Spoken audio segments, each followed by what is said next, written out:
الله وبركاته. الحمد لله وحده وأصلي وأسلم على نبينا محمد وعلى آله وصحبه أجمعين أما بعد.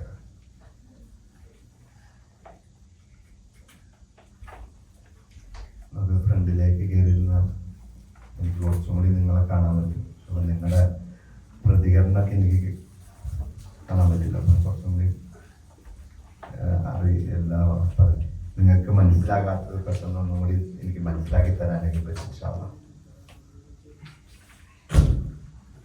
സൂറത്തുൽ അഹ്സാബ് എത്രാമത്തെ ആയത്താണ് എടുക്കേണ്ടത്?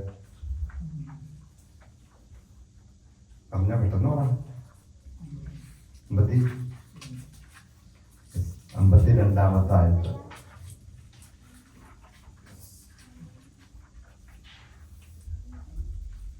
عباد الله اتقوا الله. أعوذ بالله من الشيطان الرجيم. بسم الله الرحمن الرحيم. لا يحل لك النساء من بعد ولا أن تبدل بهن من أزواج ولو أعجبك حسنهن إلا ما ملكت يمينك وكان الله على كل شيء رقيبا.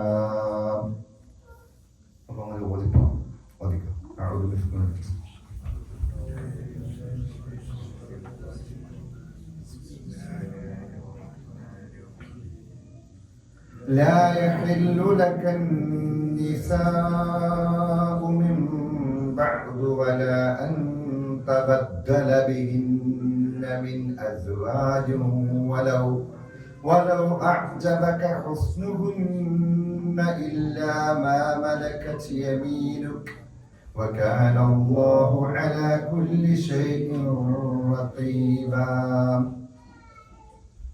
അവിടെ നിസാഉ മധ്യത്തിൽ നീട്ടണം. നിസാഉ മിൻ ബഅദു ട്ടാ. മിൻ ബഅദു അല്ല, മിൻ ബഅദു. വലാ അൻ തബദ്ദല ബിഹിന്ന മിൻ അസ്വാജിൻ.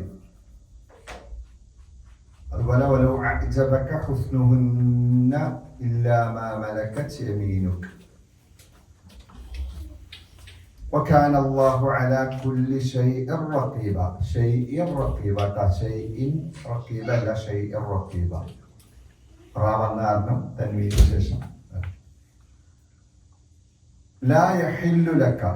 തൊട്ടുമുള്ള ആയത്തൊന്ന് നോക്കിക്കോട്ടെ. അപ്പോൾ അതങ്ങോട്ട് യോജിച്ചു പോകും. എന്തായിരുന്നു തൊട്ടുമുമ്പുള്ള ആയത്ത് പറഞ്ഞത്? സല്ലല്ലാഹു അലൈഹി വസല്ലമയോട് പ്രവാചകൻ സല്ലല്ലാഹു അലൈഹി വസല്ലം പാലിക്കേണ്ട ചില മര്യാദകളും അതുപോലെ തന്നെ നിയമങ്ങളുമാണ് പറഞ്ഞിരുന്നത്. പൊതുവായിട്ടും പ്രവാചകൻ സല്ലല്ലാഹു അലൈഹി വസല്ലമയോട് പ്രത്യേകിച്ച് ആരെയൊക്കെ വിവാഹം ചെയ്യാൻ പാടില്ല എന്നുള്ള നിയമങ്ങൾ. അതിനുശേഷം നബി സല്ലല്ലാഹു അലൈഹി വസല്ലമയ്ക്ക് വ്യക്തമായ ചില ഒരു വിട്ടുവീഴ്ചകളും അതുപോലെ തന്നെ സ്വാതന്ത്ര്യവും നൽകുന്ന ഒരു ആയത്തായിരുന്നു തുർജി മൻ തശാ മിൻഹുന്ന. ഭാര്യമാരിൽ താങ്കൾക്ക് ഇഷ്ടപ്പെട്ട ആളുകളെ താങ്കൾക്ക് എന്ത് ചെയ്യാം? കൂടെ നിർത്താം. ഇനിയോ മറ്റു താങ്കളിലേക്ക് കൂടെ നിർത്തുകയും ഒഴിവാക്കണമെങ്കിൽ ഒഴിവാക്കുകയും ചെയ്യാം. താങ്കൾക്കുള്ളൊരു സ്വാതന്ത്ര്യമാണ് പ്രവാചകൻ സല്ലല്ലാഹു അലൈഹി വസല്ലമയ്ക്ക് പറയാണ്. അതുപോലെ ഒമൻ ഇബ്തഗൈത മിമ്മൻ അസൽത ഫലാ ജുനാഹ അലൈക. ഇനി ഒഴിവാക്കിയ ഭാര്യയെ തിരിച്ചെടുക്കുന്നതിനും എന്തുണ്ട്? താങ്കൾക്ക് സ്വാതന്ത്ര്യമുണ്ട്. അങ്ങനെ തിരിച്ചെടുത്തു കഴിഞ്ഞാൽ അവർക്ക് താങ്കളുടെ ഭാര്യയായിട്ട് നിൽക്കുമ്പോൾ ഉണ്ടാകുന്ന ആ വിശ്വാസത്തിന്റെ പേരിൽ താങ്കളുടെ ഭാര്യയായി കഴിഞ്ഞാൽ ഉന്നത പദവിയുണ്ട് എന്നുള്ള അറിഞ്ഞുകൊണ്ട് അവർ നിൽക്കുമ്പോൾ അവർക്കൊരു വിഷമോ അതുപോലെ അവിടെ കൺകുളിർമയുണ്ടാകും അവർക്ക്. സ്വാഭാവികമായിട്ട് പ്രവാചകൻ സല്ലല്ലാഹു അലൈഹി വസല്ലമയുടെ ഭാര്യയാണ്. ആ ഭാര്യ എന്ന ഉന്നത പദവി അവർക്ക് കിട്ടും. അതിനു വേണ്ടിയിട്ടാണ് അപ്പോൾ താങ്കൾക്ക് ആവശ്യമുണ്ടെങ്കിൽ കൂടെ നിർത്താം എന്ന് പറഞ്ഞു കഴിഞ്ഞാൽ സല്ലല്ലാഹു അലൈഹി വസല്ലമയ്ക്ക് ഒരു ആ കാര്യത്തിൽ ഒരു സ്വാതന്ത്ര്യം നൽകുകയാണ്. വ്യക്തിപരമായ ജീവിതത്തിൽ പേഴ്സണൽ ലൈഫിലൂടെ സ്വാതന്ത്ര്യമാണ് അള്ളാഹു നൽകുന്നത്. അതിന് പ്രത്യേക ഒരു നിർദ്ദേശം അപ്പോൾ വരണമെന്നില്ല എന്നുള്ള രീതിയിലാണ് പ്രവാചകൻ സല്ലല്ലാഹു അലൈഹി വസല്ലമയ്ക്ക് ആ ഒരു നിയമം നൽകുന്നത്. അങ്ങനെ ആ രീതിയിൽ പ്രവാചകൻ സല്ലല്ലാഹു അലൈഹി വസല്ലമയ്ക്ക് നൽകിയിട്ട് പറയുകയാണ്. ഇനി എന്താണ്? അവിടെ ഒരു നിയമം പറഞ്ഞു. ഇനി പ്രവാചകൻ സല്ലല്ലാഹു അലൈഹി വസല്ലമയോട് പറയുകയാണ്, താങ്കൾ ഭാര്യമാരെ സ്വീകരിച്ചിട്ടുണ്ട്. അതിന് തൊട്ടു മുമ്പ് പറഞ്ഞല്ലോ, താങ്കൾക്ക് വേണ്ടി സമർപ്പിക്കാൻ വന്ന സ്ത്രീയെയും എന്ത് ചെയ്യാം, താങ്കൾക്ക് ഭാര്യയായിട്ട് സ്വീകരിക്കാമെന്നെല്ലാം പറഞ്ഞു. ലാ യഹില്ലു ലക, താങ്കൾക്ക് ഇനി എന്തില്ല, ഹലാലല്ല, അനുവദനീയമല്ല, അന്നിസാഉ, ആരെ, സ്ത്രീകളെ, മിൻ ബഅദു, ഈ പറഞ്ഞ ഇപ്പൊ സ്വീകരിച്ച ഭാര്യമാരുണ്ടല്ലോ, അവരെ അല്ലാതെ ഇനി എന്ത് ചെയ്യാൻ പറ്റൂല, താങ്കൾക്ക് ഇനി വിവാഹം ചെയ്യാൻ അനുവാദമില്ല. ഭാര്യമാരെ ആ പുതിയ വിവാഹം ചെയ്യാൻ താങ്കൾക്ക് അനുവാദമില്ല. വലാ അൻ തബദ്ദല മിൻ ബിഹിന്ന, അവർക്ക് വലാ അൻ തബദ്ദല ബിഹിന്ന മിൻ അസ്വാജ്, താങ്കളുടെ ഭാര്യമാർക്ക് പകരക്കാരെ ഇനി കണ്ടെത്താൻ പറ്റില്ല. അതുകൊണ്ട് ഇനി തലാഖ് ചെല്ലാൻ എന്ത് ചെയ്യാൻ പറ്റില്ല, പുതിയ വിവാഹം ചെയ്യാനോ. സല്ലല്ലാഹു അലൈഹി വസല്ലമയ്ക്ക് ഈ ആയത്ത് ഇറങ്ങിയതോടുകൂടി എന്ത് ചെയ്യാൻ പറ്റില്ല, ആ നിയമം അവിടെ വെച്ച് പ്രവാചകൻ സല്ലല്ലാഹു അലൈഹി വസല്ലമയ്ക്ക് അവിടെ, അതായത് ഭാര്യമാരായ ആയിഷ, ഹഫ്സ, മൈമൂന, സൈനബ്, അതുപോലെ തന്നെ ഉമ്മു ഹബീബ, സൗദ റളിയല്ലാഹു അൻഹ, പിന്നെ ഉമ്മു സലമ റളിയല്ലാഹു അൻഹ, ജുവൈരിയ, അങ്ങനെ 8-9 ഭാര്യമാരെ എപ്പോഴുണ്ട്, ആ സമയത്തുണ്ട്. ഖദീജ റളിയല്ലാഹു അൻഹ മരിച്ചുപോയി. പിന്നെ ഒരു അടിമ സ്ത്രീ ആയിരുന്നു ആര്,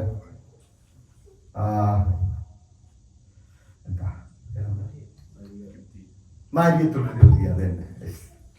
അപ്പൊ ഇത്തരം പേരാണ്. ഇനി അപ്പുറത്തേക്ക് ഇനി എന്താണ് പിന്നെ അനുവാദമുള്ളത്? ഇനി എന്താണ്? വലാ അൻ തബദ്ദല ബിഹിന്ന മിൻ അസ്വാജിൻ, ഈ പറഞ്ഞ ഭാര്യമാർ നബി സല്ലല്ലാഹു അലൈഹി വസല്ലമ ഭാര്യമാരായിട്ട് സ്വീകരിച്ചവരെല്ലാം തന്നെ എന്താണ്? ഏറ്റവും ഉന്നത സ്വഭാവമുള്ളവരും ഉന്നത പദവി അലങ്കരിക്കുകയും ചെയ്യുന്നവരാണ്. കാരണം അവരെ കുറിച്ച് എന്താ ഖുർആൻ പറഞ്ഞത്? അവരാരാണ്? ഉമ്മഹാത്തുകൾ, അല്ലെ?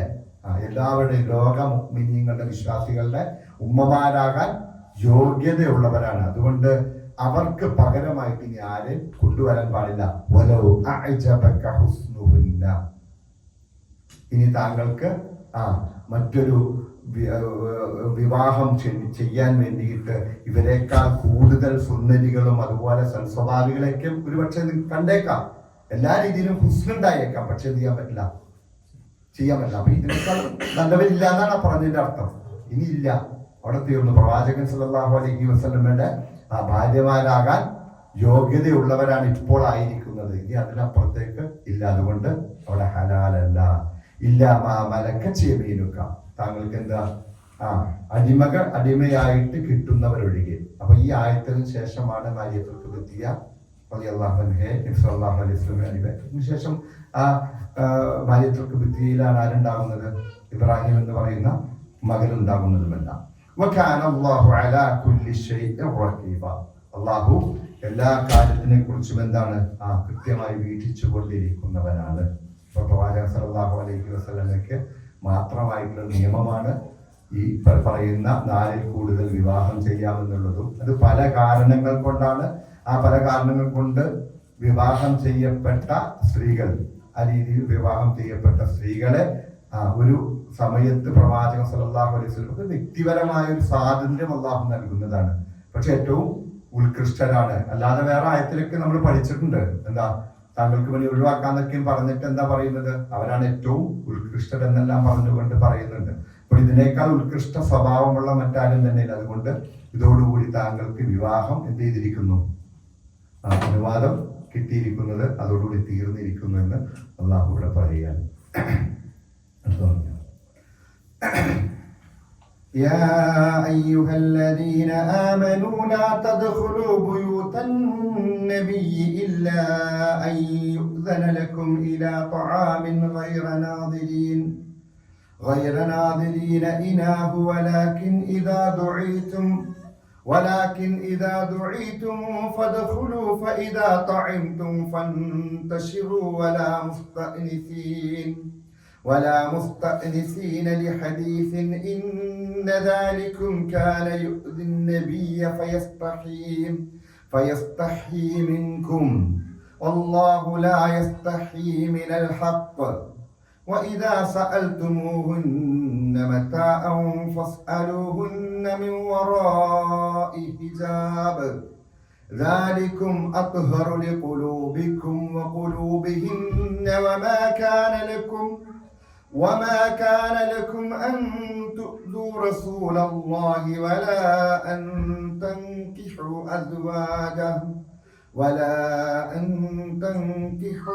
أزواجه من بعده أبدا إن ذلكم كان عند الله عظيما.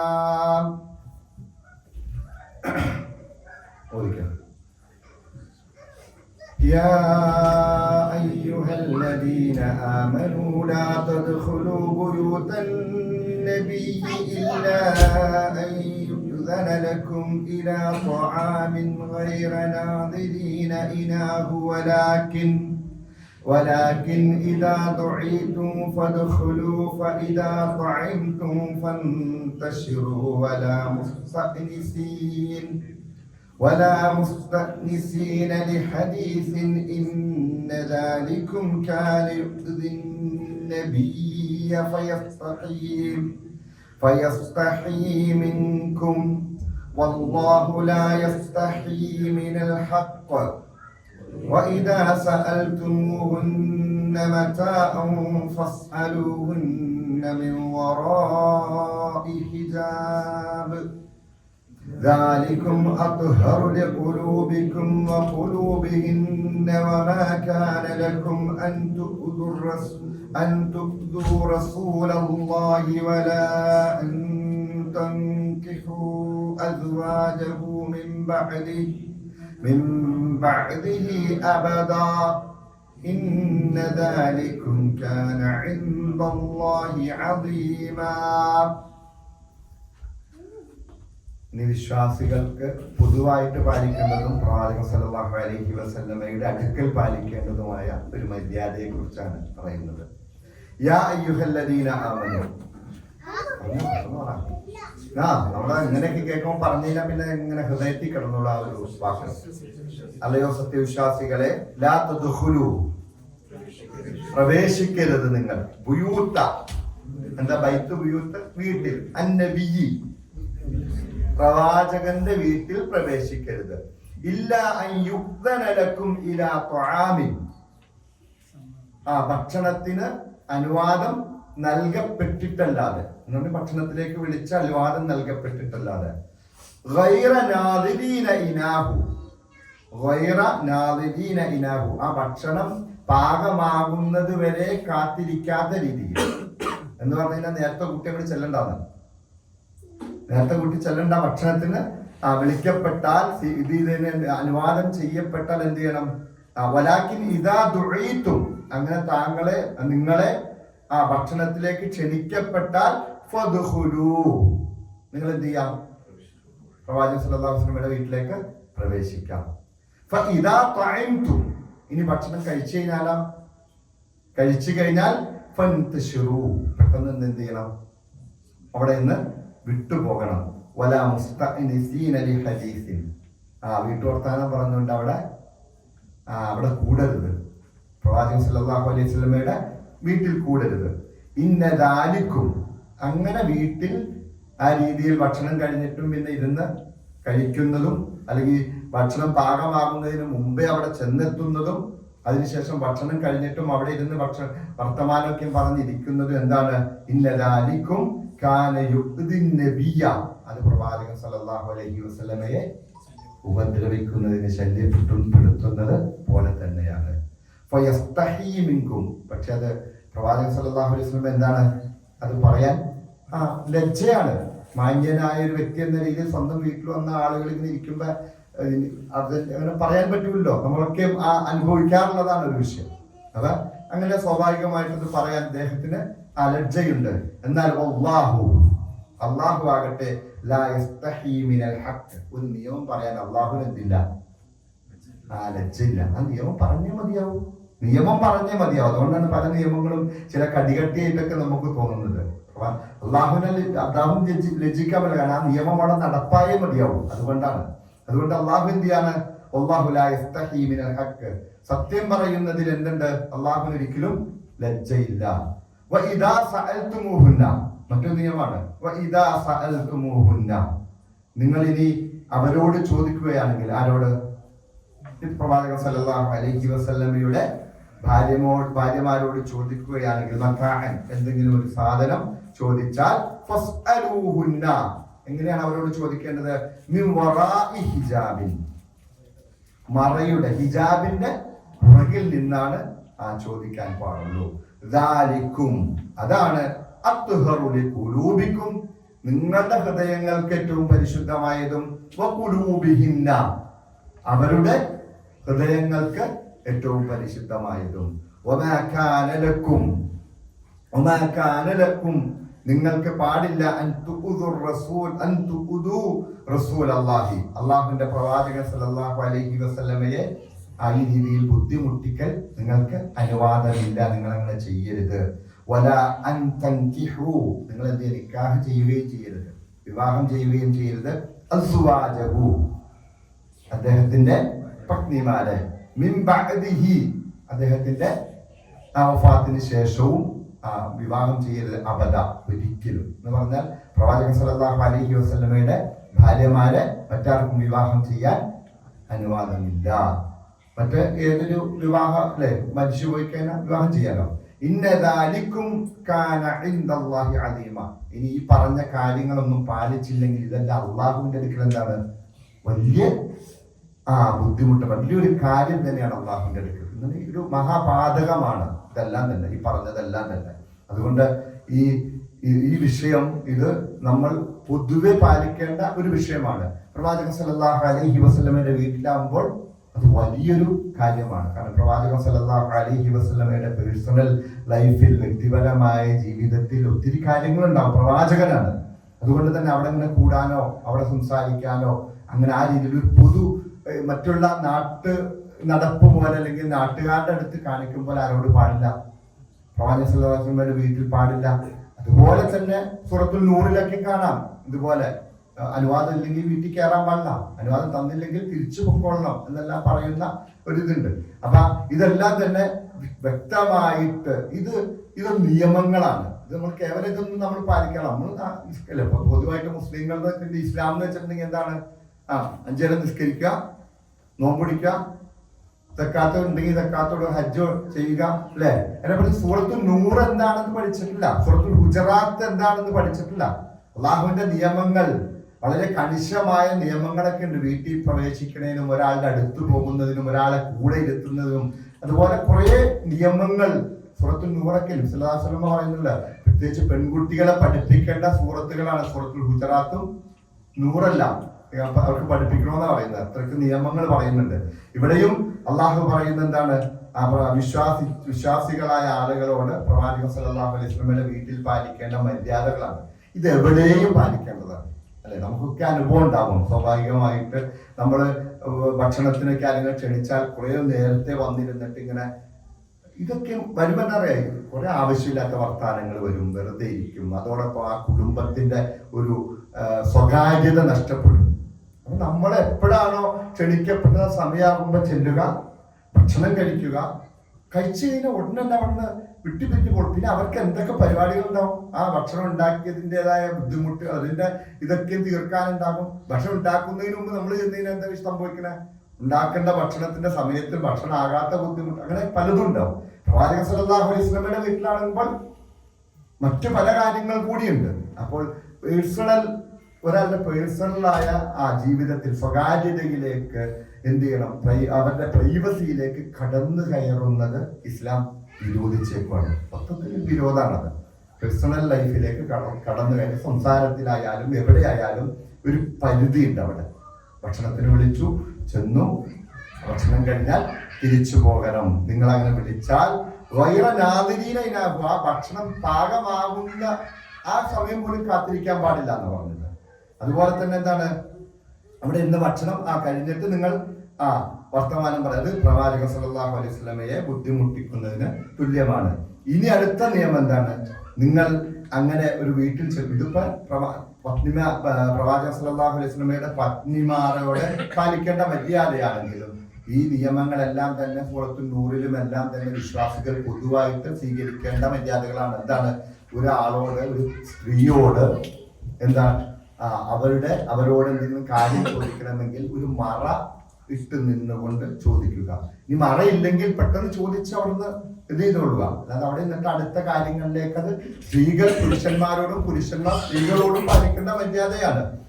അപ്പൊ ഇതാ സ്ഥലത്തുമുന്ന മത്താൻ എന്തെങ്കിലും ചോദിക്കാൻ അനുവാദമുണ്ട്. പക്ഷെ ചോദിക്കുമ്പോൾ ഹിജാബിന്റെ പുറകിൽ നിന്നായിരിക്കണം അവരോട് ചോദിക്കേണ്ടത്. ഇനി എന്താണ് അതിന്റെ വിഷയം? ദാലിക്കും അത്ഹറുലി ഖുലൂബിക്കും വഖുലൂബിഹിന്ന. ഹൃദയത്തിലേക്ക് പിശാച് ഇങ്ങനെ പല ചിന്തകൾ ഇട്ടുകൊണ്ടിരിക്കും. എന്താ പറയാ, ഇങ്ങനെ നമ്മൾ പ്രതീക്ഷിക്കാത്ത ചില ചിന്തകളൊക്കെ ഇട്ടുകൊണ്ടിരിക്കും. അപ്പൊ അതിന് ഏറ്റവും നല്ലത് എന്താണ്? പരിപാടിക്ക് പോകാതിരിക്കുക. ഒരു വീട്ടിലേക്ക് ചെല്ലുമ്പോൾ ആ വീട്ടിൽ പുറത്തു നിന്ന് സലാം ചെല്ലണം. ഓടിച്ചെന്ന് അടുക്കളയിലേക്കൊക്കെ അപ്പൊ അല്ലെ, നമ്മൾക്ക് സോഷ്യൽ മൈൻഡാണ് എന്ന് പറയില്ലേ. അങ്ങനെ സോഷ്യലൊന്നും ഇസ്ലാമിലില്ല കേട്ടോ. കാരണം സോഷ്യൽ മൈൻഡൊക്കെ അത് ബുദ്ധിമുട്ടുണ്ടാക്കും പിന്നീട്. ഇസ്ലാമിലെ നിയമങ്ങളാണ് എന്ത്, ചില വീടുകളിൽ പ്രവേശിക്കാൻ വേണ്ടി ഇസ്ലാം അനുവദിക്കുന്നുണ്ട്. നമ്മുടെ ഉമ്മമാര് താമസിക്കുന്ന വീട്ടിൽ അത് തന്നെ നമ്മൾ ചെല്ലുമ്പോൾ നമ്മൾ ചെല്ലുന്നുണ്ടെന്ന് അറിയണം. ഏത് സ്വന്തം ഭാര്യയുടെ അടുക്കൽ എവിടെയെങ്കിലും പോയിട്ട് തിരിച്ചു വരുമ്പോൾ ഭാര്യയുടെ അടുത്ത് പോലും മുൻകൂട്ടി അറിയിക്കണമെന്നാണ്. ഞാൻ തിരിച്ചു വരുന്നുണ്ടെന്ന്. അല്ലാതെ ഇപ്പൊ വലിയ റീലൊക്കെ ഇട്ട് കാണിക്കാറില്ലേ, ഗൾഫിൽ നിന്ന് ചെന്നത് എന്താ പറയാ, മറ്റേ എന്താ ഇത് പറയണതില്ല, ഭയങ്കര സസ്പെൻസാ. അതൊക്കെ ഭയങ്കര തെറ്റാണത്. അങ്ങനെ പാടില്ല, അതൊന്നും ചെയ്യാൻ പാടില്ല. ശരിക്ക് ചെല്ലുമ്പോൾ, പുറത്തു നിന്ന് ചെല്ലുമ്പോൾ മുൻകൂട്ടി അറിയിക്കണം ഇങ്ങനെ വന്നിട്ടുണ്ട്. ഇതൊക്കെ അല്ലേ, അതൊന്നും ചിന്തിച്ചു നോക്കി. ഒരു ഭാര്യ ഭർത്താവ് ഗൾഫിൽ നിന്ന് വരാതെ അറിഞ്ഞിരിക്കുക, ആകസ്മികമായിട്ട് പെട്ടെന്ന് സസ്പെൻസ് ഒക്കെ ആയിട്ട് കടന്നു വരുമ്പോൾ അവർക്ക് എത്ര ബുദ്ധിമുട്ടുകൾ ഉണ്ടാവും. കാരണം അവര് ഒരുങ്ങി നിൽക്കാൻ അവർ ആഗ്രഹിക്കുന്ന അല്ലെ, അങ്ങനെ കുറെ കാര്യങ്ങൾക്ക് വേണ്ടി തയ്യാറായിട്ടിരിക്കുമ്പോഴായിരിക്കും ഇവൻ ചെല്ലുന്നത്. അപ്പൊ ആ രീതിയിൽ സസ്പെൻസും കാര്യങ്ങളുമായിട്ടൊന്നും ചെല്ലാൻ പാടില്ല. അപ്പൊ ഓരോ വീട്ടിലേക്കും കയറി ചെല്ലുമ്പോൾ അതിന്റെ മര്യാദകൾ പാലിക്കണം. അനുവാദം ചോദിക്കണം. അനുവാദം ചോദിച്ചാൽ, അനുവാദം കിട്ടിയാൽ കയറാം. എവിടെ വരെ? ആദ്യം നമുക്ക് അനുവാദമുള്ള എവിടെയാണോ അവിടെ വരെ. അല്ലാതെ ഓടി അനുവാദം കിട്ടുന്ന അടുക്കളയിലേക്ക് ചെന്നിട്ട് അവിടെ ചായ എടുത്തിന്ന് അത് എടുത്തിന്ന് പറ്റില്ല. അതൊക്കെ ഭയങ്കര നിയമങ്ങളാണ്. ഇതൊക്കെ പാലിക്കണ്ടേ. കേവലം ഒരു നിസ്കരിച്ച് നോമ്പ് പിടിച്ച് പോകുന്നവൻ മാത്രമല്ല വിശ്വാസി. ഇടപാടുകൾ, ഇടപെടലുകൾ, മറ്റുള്ളവരോട് പെരുമാറ്റ രീതികൾ, സ്വഭാവ രീതികൾ, അവിടെ എല്ലാം ഈ നിസ്കരിക്കാൻ പറഞ്ഞിട്ടുള്ളൂ. അതിന് സമയം പോലും ഖുർആനിൽ വിശദീകരിച്ചിട്ടുള്ളത്, അതിന്റെ രൂപം വിശദീകരിച്ചിട്ടുള്ള. പക്ഷെ ഒരു വീട്ടിലേക്ക് കയറി ചെന്നിട്ടുള്ള അവിടുത്തെ മര്യാദകൾ എത്ര കൃത്യമായിട്ടാണ് പറഞ്ഞേക്കുന്നത്. ഒരു വീട്ടിലേക്ക് കയറി ചെല്ലുമ്പോൾ ഒരു മനുഷ്യനോട് എങ്ങനെ ഇടപഴകണം, ഒരു സ്ത്രീയോട് എങ്ങനെ ഇടപഴകണം, അന്യരാണെങ്കിൽ എത്ര പരിധി, അവിടെ എല്ലാം പറഞ്ഞേക്കണം. നമ്മൾ ഇത് പാലിക്കണം. ഇത് പാലിക്കാനുള്ള നിയമമാണ്. ഈ പാലിക്കാതിരിക്കുമ്പോൾ അവിടെ എല്ലാം വിഷയം ഉണ്ടാവും. ഞാൻ വളരെ ശുദ്ധനാലേ, ഞാൻ ആ വീട്ടിൽ അങ്ങനെ ചിന്തിച്ചിട്ട് പോലും ഇല്ലാതെ, പിന്നെ എനിക്കെന്താ വിഷയം ഇല്ല, അങ്ങനെയില്ല. അതുകൊണ്ട് അള്ളാഹ് പറയുന്നത് ദാലിക്കും അത്ഹറുലക്കും. സഹാബാക്കളൊന്നും പ്രവാചകൻ സല്ലല്ലാഹു അലൈഹി വസല്ലമയുടെ ഭാര്യയെ കുറിച്ച് എന്തെങ്കിലും ചിന്തിച്ചിട്ടുണ്ടോ? ചിന്തിക്കൂല. അത്രയ്ക്ക് വിശ്വാസികളുടെ ഹൃദയം തഖ്വ കൊണ്ട് സ്ഫുടം ചെയ്തെടുത്തവരവര്. പ്രവാചകൻ സല്ലല്ലാഹു അലൈഹി വസല്ലമയെ കുറിച്ച് അവരുടെ ജീവനേക്കാൾ അവർ ഇഷ്ടപ്പെടുന്നതാണ്. ആ പ്രവാചകൻ സല്ലല്ലാഹു അലൈഹി വസല്ലമയുടെ ഭാര്യമാരെ കുറിച്ച് അവരൊന്നും ചിന്തിക്കൂല. പക്ഷെ പറഞ്ഞേക്കാണ്, നിങ്ങൾക്കും അവരുടെ ഹൃദയങ്ങൾ നന്നാകാൻ എന്താണ്, ഇതാണ് നല്ലത്. കാരണം പിശാചിന്റെ ഇടയിൽ വരും. അതുകൊണ്ടാണ് നബി സല്ലല്ലാഹു അലൈഹി വസല്ലം ഉമ്മി മക്തൂം റളിയല്ലാഹു അൻഹു കടന്നു വരുമ്പോൾ ആയിഷ റളിയല്ലാഹു അൻഹ ചോദിക്കുന്നുണ്ടല്ലോ, അദ്ദേഹം കാണുന്നില്ലല്ലോ, പക്ഷെ നീ അദ്ദേഹത്തെ കാണുന്നില്ലേ? പാടില്ല, കാണാൻ പാടില്ല. കാരണം എന്താ? നോട്ടമാണ് ആദ്യത്തെ വ്യഭിചാരത്തിന്റെ ഒന്നാമത്തെ തുടക്കം. നോട്ടമാണ്. സംസാരവും വ്യഭിചാരമാണ് അല്ലെ, കേൾവിയും വ്യഭിചാരമാണ്, കൈകൊണ്ട് ചെയ്യുന്നതും വ്യഭിചാരമാണ്, കാലുകൊണ്ട് നടന്നു പോകുന്നതും വ്യഭിചാരമാണ്. അങ്ങനെ തിന്മയിലേക്ക്, വ്യഭിചാരവുമായി ബന്ധപ്പെട്ട വലാ തഖ്റബു സിന, നിങ്ങൾ സിനയിലേക്ക് അടുക്കരുത്, ഇന്നഹു കാന ഫാഹിശതൻ വസാഅ സബീല എന്ന് പറഞ്ഞത്. അത് ഏറ്റവും വ്യക്തമായൊരു ഫാഹിഷത്ത് മ്ലേച്ഛതയാണ് ഏറ്റവും മോശപ്പെട്ട മാർഗവുമാണ്. അതിലേക്ക് അടുക്കരുത് എന്ന് പറഞ്ഞത് നോട്ടം പാടില്ല, കേൾവി പാടില്ല, അതുപോലെ തന്നെ സംസാരം കേൾക്കാൻ പാടില്ല. അവിടെ എല്ലാം അന്യ സ്ത്രീകളും അന്യ പുരുഷന്മാരും പാലിക്കേണ്ട മര്യാദകളാണ്. അതുപോലെ തന്നെ പ്രവാചകൻ സല്ലല്ലാഹു അലൈഹി വസല്ലമയുടെ ഭാര്യമാരെ അവർ ഉമ്മഹാത്തുൽ മുഅ്മിനീങ്ങളാണ്. അദ്ദേഹത്തിന് ശേഷം വിവാഹവും അനുവാദമില്ല. ഇനി ഇതെല്ലാം പറഞ്ഞു കഴിഞ്ഞിട്ട് അല്ലാഹു പറയുന്നത് ഒതുക്കാം. إن تبدوا شيئا أو تخفوه فإن الله كان بكل شيء عليما إن تبدوا شيئا أو تخفوه فإن الله كان بكل شيء عليما إن تبدوا നിങ്ങൾ ഇനി വെളിവാക്കി ഷൈഅൻ ഒരു കാര്യം ഔ തുഖ്ഫൂഹു ഹൃദയത്തിൽ മറച്ചു വെച്ചു. ഇപ്പൊ തൊട്ട് മുമ്പ് എന്താ പറഞ്ഞ? ഹൃദയം ശുദ്ധമാക്കാൻ ഏറ്റവും നല്ലത് എന്താണ്? നിങ്ങൾ മറ സ്വീകരിക്കണമെന്ന്. അത് കഴിഞ്ഞിട്ട് അള്ളാഹ് പറയാം, ഇപ്പൊ ഈ രീതിയിൽ ഞങ്ങൾ മാന്യന്മാരാണ്, വിശുദ്ധന്മാരാണ് എന്ന് പറയുന്ന ആളുകൾ പോലും എന്തുണ്ടാകും? അതില് കപടത ഉണ്ടാകും. പുറത്ത് എന്തൊക്കെയാ, ഞാൻ അങ്ങനെ അനാവശ്യ കാര്യങ്ങളിലേക്ക് നോക്കുന്ന ആളല്ല എന്നൊക്കെ അങ്ങനെയൊക്കെ പറയുന്ന ആളുകളായിരിക്കും. അങ്ങനെ പറയുന്ന ആളുകളാണെങ്കിലും അവിടെ ഹൃദയത്തിൽ എന്തായിരിക്കും? എന്തെങ്കിലും ഒന്ന് കാണണമെന്നുള്ള വിഷയം ഉണ്ടായേക്കാം. അപ്പൊ അതുകൊണ്ട് അള്ളാഹ് അറിയുന്നുണ്ട് ഇന്തുബുദു. ഇനി അതന്നെയല്ല, ഇനി ഏറ്റവും വിശുദ്ധി നേടിയ മനസ്സിന്റെ ഉടമസ്ഥനായിരിക്കും, വിശുദ്ധനായിരിക്കും. വിശുദ്ധി പാലിക്കണം. ഒരിക്കലും അന്യ സ്ത്രീകളിലേക്ക് നോക്കരുത്. അല്ലെങ്കിൽ ഇന്ന സ്ത്രീയുമായിട്ട് എനിക്ക് അങ്ങനെ ബന്ധം തന്നെ പാടില്ല, എൻ്റെ അയൽപക്കക്കാരിയാണ്, അല്ലെങ്കിൽ എൻ്റെ ജ്യേഷ്ഠന്റെ ഭാര്യയാണ്, അല്ലെങ്കിൽ എൻ്റെ അനുജന്റെ ഭാര്യയാണ്. അങ്ങനെ എൻ്റെ നിയമങ്ങളെല്ലാം പാലിക്കേണ്ട, അതുപോലെ തന്നെ വളരെ വളരെ മാന്യമായിട്ട് പെരുമാറേണ്ട ആളുകൾ തന്നെയാണ്. ഒരിക്കലും എനിക്ക് ആ കണ്ണുകൊണ്ട് കാണാൻ പറ്റില്ല എന്ന് ചിന്തിക്കുന്ന വളരെ മാന്യനും വിശുദ്ധനുമായിരിക്കും. പക്ഷേ പിശാച് അപ്പുറം നിൽക്കുന്നുണ്ട്, പിശാച് അപ്പുറത്ത് നിൽക്കുന്നുണ്ട്. തൊട്ടടുത്ത് പിശാചിന്റെ എന്തിനു വേണ്ടിയിട്ടാ? കിട്ടുന്ന അവസരത്തിൽ അവൻ പെരുമാറും. അതുകൊണ്ടാണ് അവിടെ എല്ലാം നിങ്ങളുടെ ഹൃദയത്തിൽ മറച്ചു വെക്കുന്നതും വെളിവാക്കുന്നതും അള്ളാഹ് അറിയുന്നുണ്ട്. നിങ്ങളുടെ ഹൃദയത്തിൽ എത്ര നല്ല ചിന്തകൾ ഉണ്ടെങ്കിലും ആ ചിന്തകൾ അള്ളാഹ് അറിയുന്നുണ്ട്. പക്ഷേ അത് വേറൊരു രീതിയിലേക്ക് പോയേക്കാം. അതുകൊണ്ട് എന്താണ്, നിങ്ങളുടെ ഹൃദയങ്ങളുടെ പരിശുദ്ധിക്കും അവരുടെ ഹൃദയങ്ങളുടെ പരിശുദ്ധിക്കും ആ നിയമം പാലിക്കുന്നതാണ് നല്ലത്. അല്ലാഹു തൗഫീഖ് ചെയ്യുമാറാകട്ടെ. അങ്ങനെ തന്നെ ആയിരിക്കണം പാലിക്കേണ്ടത്. ഇതിൽ നിന്ന് ഒഴിവാകുന്ന ആളുകളെ കുറിച്ചാണ് ഇനി അള്ളാഹു പറയുന്നത്. ലാ ജുനാഹ അലൈഹിന്ന ഫീ ആബാഇഹിന്ന വലാ അബ്നാഇഹിന്ന ولا إخوانهن ولا أبناء إخوانهن ولا أبناء أخواتهن ولا نسائهن ولا ما ملكت أيمانهن واتقين الله إن الله كان على كل شيء شهيدا. ഇനി നമ്മൾ കേട്ടിട്ടുള്ളതാണ്, ഇതിനു മുമ്പും ആയത്തുകളിൽ വന്നതാണ്. ലാ ജുനാഹ അലൈഹിന്ന, അവരുടെ മേൽ കുറ്റമില്ല. ആരൊക്കെയാണ് അവിടെ വീട്ടിലേക്ക് മറയില്ലാതെ കയറി ചെന്ന് സംസാരിക്കാൻ പറ്റുന്ന ആളുകൾ? ആബാഇഹിന്ന, ആരാണ്? അവരുടെ ബാപ്പമാർ. വലാ അബ്നാഇഹിന്ന, അവരുടെ മക്കൾ. വലാ ഇഖ്വാനിഹിന്ന, അവരുടെ സഹോദരന്മാർ. വലാ അബ്നാഇ ഇഖ്വാനിഹിന്ന, അവരുടെ സഹോദര പുത്രന്മാർ. വലാ അബ്നാഇ അഖവാതിഹിന്ന, അവരുടെ സഹോദരി പുത്രന്മാർ. വലാ നിസാഇഹിന്ന, അതുപോലെ തന്നെ സ്ത്രീകൾ. വലാ മാ മലക്കത് അയ്മാനുഹുന്ന, അവർ അടിമയായിട്ട് കൈകൾ ഉടമപ്പെടുത്തിയ ആളുകൾ. വത്തഖീനല്ലാഹ്, അവർ അല്ലാഹുവിനെ സൂക്ഷിക്കട്ടെ. ഇന്നല്ലാഹ കാന അലാ കുല്ലി ഷൈഇൻ ഷഹീദ, എല്ലാം അള്ളാഹു എല്ലാ കാര്യത്തിനും സാക്ഷിയാണ്. അപ്പോൾ ഈ പറഞ്ഞ ആളുകൾ, ബാപ്പ, മക്കൾ, സഹോദരിയുടെ മക്കൾ, അതുപോലെ മാമമാർ, അതുപോലുള്ള ആളുകൾ, അമ്മായിമാർ, അങ്ങനെയുള്ള ആളുകൾ ഒഴിച്ച് ബാക്കി എല്ലാവരും തന്നെ എന്താണ്? ഹറാമാണ്. നേരിട്ട് കണ്ട് പരിധി വിട്ടുള്ള സംസാരങ്ങളും പരിധി വിട്ടുള്ള കാഴ്ചകളൊക്കെ ഹറാമാണ്. ഈ ആയത്തുകളൊക്കെ ഇറങ്ങിയത് സൈനബ് റളിയല്ലാഹു അൻഹയുടെ വിവാഹം, പ്രവാചകൻ സല്ലല്ലാഹു അലൈഹി വസല്ലമ സൈനബ് റളിയല്ലാഹു അൻഹയെ വിവാഹം ചെയ്യുക, ആ വിവാഹ സദ്യയിലേക്ക് ക്ഷണിക്കപ്പെട്ട അങ്ങനെ ആളുകൾ ഇങ്ങനെ ഇരുന്ന് ഭക്ഷണത്തിന് ശേഷം എന്ത് ചെയ്തു, ഇരുന്ന് വർത്തമാനം പറഞ്ഞു. അതുപോലെ തന്നെ അതിനുശേഷം നബി സല്ലല്ലാഹു അലൈഹി വസല്ലമ ആ സദസ്സിൽ നിന്ന് എഴുന്നേറ്റ് മാറുന്നു കുറച്ച് സമയത്തിന് ശേഷം. പിന്നീട് തിരിച്ചു വന്നപ്പോഴും 3 പേരിരുന്ന് സംസാരിക്കുകയാണ്. അപ്പോഴാണ് ഈ ആയത്തുകൾ, അതിനുശേഷമാണ് ഈ ആയത്തുകൾ ഇറങ്ങുന്നത്. നബി സല്ലല്ലാഹു അലൈഹി വസല്ലമയുടെ ഭാര്യമാരുടെ അടുക്കൽ വീടുകളിൽ പാലിക്കേണ്ട മര്യാദ.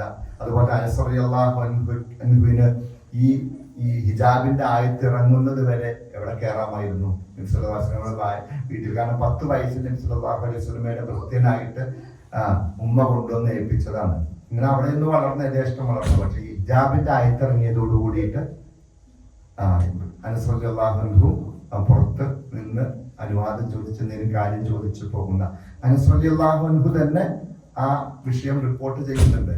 ഈ ആയത്തുകൾ, ഈ ആയത്ത് ഉൾപ്പെടെ ഉമർ റളിയല്ലാഹു അൻഹുവിന്റെ ചില നിർദ്ദേശങ്ങൾക്ക് അനുസരിച്ചാണ്, അതിന് ശേഷമാണ് ആയത്തുകൾ. അതായത് നബി സല്ലല്ലാഹു അലൈഹി വസല്ലമയോട് പറഞ്ഞു, താങ്കളുടെ വീട്ടിൽ, പ്രവാചകനാണല്ലോ, പ്രവാചകൻ സല്ലല്ലാഹു അലൈഹി വസല്ലം വിശ്വാസികളാണെന്ന് പറഞ്ഞുകൊണ്ട്, അല്ലെങ്കിൽ ഷഹാദത്ത് കലിമ ചൊല്ലിയ മുനാഫിഖീങ്ങൾ ഉൾപ്പെടെയുണ്ട്. അവരൊക്കെ എന്ത് ചെയ്യുന്നുണ്ട്? താങ്കളുടെ വീട്ടിൽ വരുന്നുണ്ടല്ലോ, ആരാണ് കപടന്മാരെന്ന് അറിയില്ല. അതുകൊണ്ട് താങ്കളുടെ ഭാര്യമാരോട് ഹിജാബ് സ്വീകരിക്കാമെന്ന് പറഞ്ഞാൽ എന്താ, അങ്ങനെ നിയമം കൊണ്ടുവന്നാൽ എന്താ എന്നുള്ള ആ ഒരു ആലോചനയൊക്കെ റളിയല്ലാഹു നടത്തിയിട്ടുണ്ടായി. അപ്പോഴാണ് അത് കഴിഞ്ഞ് കുറച്ച് നാളുകൾക്ക് ശേഷമാണ് ഈ ആയത്തുകളൊക്കെ ഇറങ്ങുന്നത് തന്നെ. അതുകൊണ്ടാണ് പ്രവാചക സല്ലല്ലാഹു അലൈഹി വസല്ലമ പറഞ്ഞത്, എന്താ, എനിക്ക് ശേഷം ഒരു പ്രവാചകൻ ഉണ്ടായിരുന്നെങ്കിൽ ഉമർ റളിയല്ലാഹു അൻഹു ആകുമായിരുന്നു പ്രവാചകൻ എന്ന് പറയുന്നത്. ഇൻഷാ അല്ലാഹ് നമ്മൾ അവസാനിപ്പിക്കല്ലേ.